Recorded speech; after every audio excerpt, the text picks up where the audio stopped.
set to vote in Parliament for a new president. Hello, and welcome to Catalan News. Friday, April 13th. The Parliament Speaker called today a new session to elect a new Catalan president. But the big question is, will the debate go ahead? Or will it be cancelled again? The answer is not simple. The presidential candidate Jordi Sànchez is in jail, and the judge has to decide whether to release him so he can attend the debate. In February, the answer was no. But since then, the UN has urged Spain to protect Sánchez's political rights. So, what will the judge decide? We'll explain everything about this to you today. Also today, the Spanish king visited Barcelona again amid strong security measures and street protests. And stay with us to discover a very special fashion catwalk. Will Catalonia have a new government soon? Pro-independence forces have put forward a candidate, one whose name might already ring a bell. Jordi Sànchez, former activist and now MP for Puigdemont's party. He's also been behind bars since last October. He already tried to be elected president. He was Plan B after a court banned Puigdemont's attempt to be elected from abroad.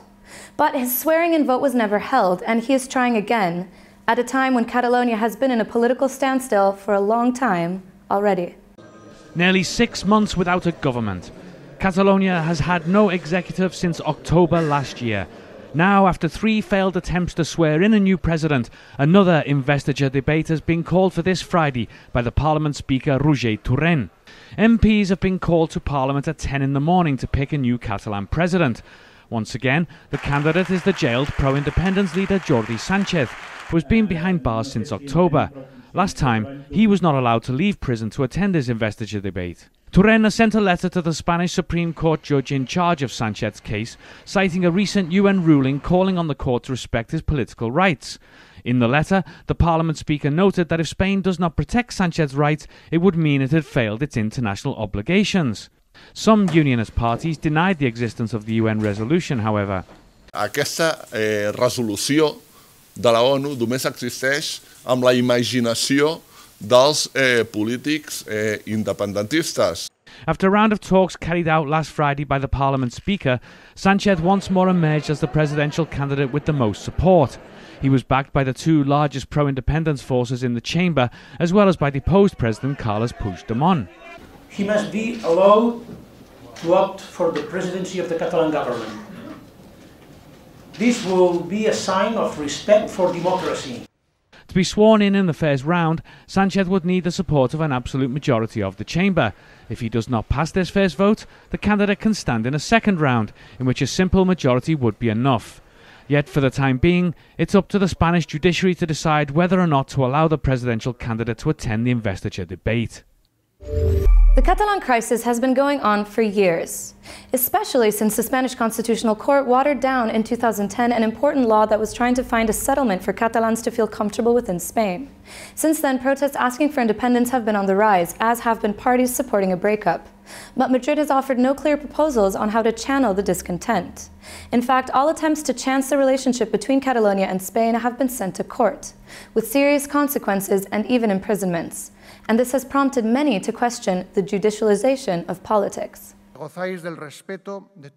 King Felipe VI praised today the independence of Spanish judges. This is at a moment when the judiciary is coming under fire, after a court in Germany rejected charges of rebellion for Puigdemont and released the Catalan leader on bail.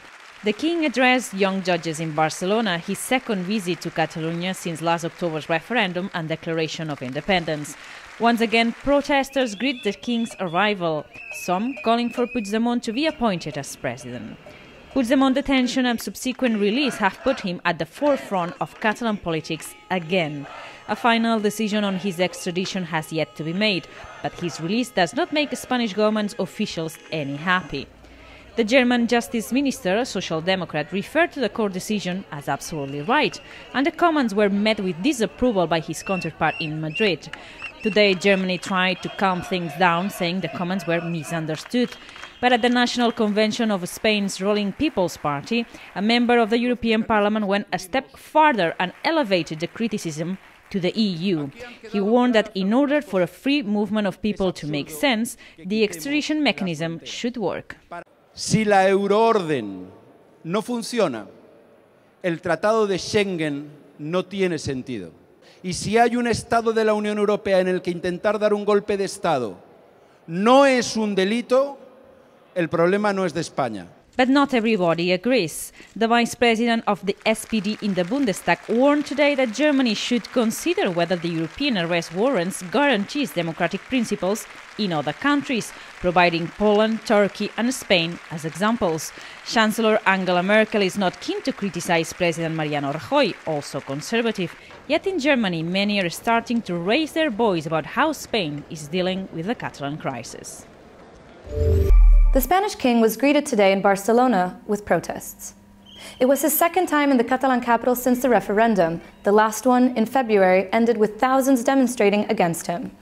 The role of the Spanish monarchy has been quite controversial in the crisis, and some accuse the king of interfering too much in the political debate. Today, some rap singers even presented a protest song against the monarchy, in solidarity with some musicians who will face prison time for lyrics used in the protest song, criticizing this institution. Valtònyc, Hasél and La Insurgencia have been sentenced to between 2 and 3 years in prison, with charges such as glorification of terrorism, slander, defamation against the crown, and threats.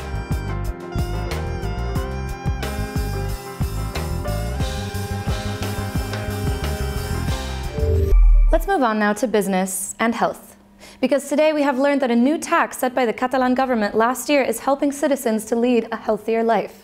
A tax applied to sugary drinks in Catalonia has reduced consumption by 22%, according to a study carried out by 2 Catalan universities.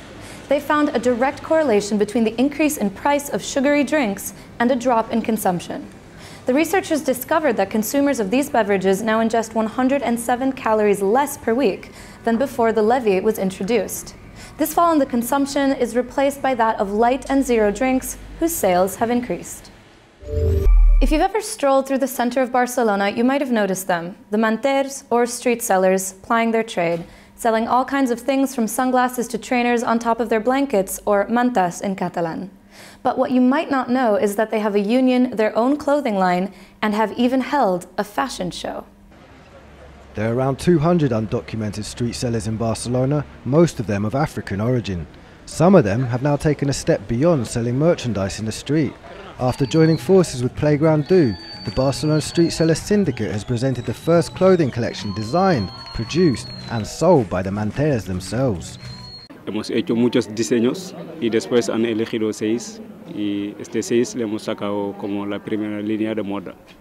Queremos que la marca nos representa, que también el sindicato no se va a transformar en una empresa de moda capitalista. Legal clothing made by illegal people is the brand's motto.